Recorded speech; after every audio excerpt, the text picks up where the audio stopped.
P Jayarajan ബി.ജെ.പിയിൽ ചേരാനുള്ള തീരുമാനത്തിൽ നിന്നും പിന്മാറിയത് ഈ കടുത്ത സമ്മർദ്ദത്തിന് ശേഷമെന്നൊക്കെയാണ് ശോഭാ സുരേന്ദ്രൻ പറയുന്നത്. ജയരാജൻ 90% താല്പര്യം കാട്ടിയിരുന്നു. നമ്മളെ അത്ഭുതപ്പെടുന്ന കാര്യമാണ്. ഏത് തലയെടുപ്പുള്ള നേതാവ് ബി.ജെ.പിയിലേക്ക് വരാൻ ആഗ്രഹിച്ചാലും ചർച്ച നടത്താൻ തനിക്ക് ചുമതലയുണ്ടെന്ന് കൂടി ശോഭാ സുരേന്ദ്രൻ പറയുകയാണ്.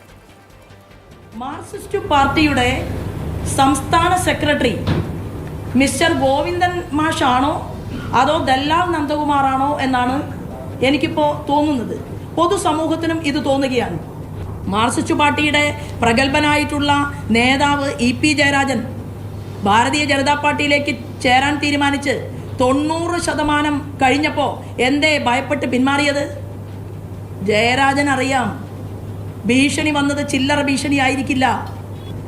ഭാരതീയ ജനതാ പാർട്ടിയെ സംബന്ധിച്ചിടത്തോളം ഞങ്ങളുടെ പ്രസ്ഥാനത്തിനകത്തേക്ക് ഏത് തലയെടുപ്പുള്ള നേതാവ് ഭാരതീയ ജനതാ പാർട്ടിയിൽ ചേരണം എന്ന് ആഗ്രഹിച്ചുകൊണ്ട് മുന്നോട്ട് വന്നാലും അവരെ 8 സംസ്ഥാനങ്ങളുടെ ചുമതലക്കാരിയായിട്ടുള്ള നിങ്ങളുടെ സഹോദരിക്ക് ചർച്ച നടത്താനുള്ള അവകാശം ആരാധ്യരായിട്ടുള്ള അഖിലേന്ത്യാ നേതാക്കന്മാർ നൽകിയിട്ടുണ്ട്.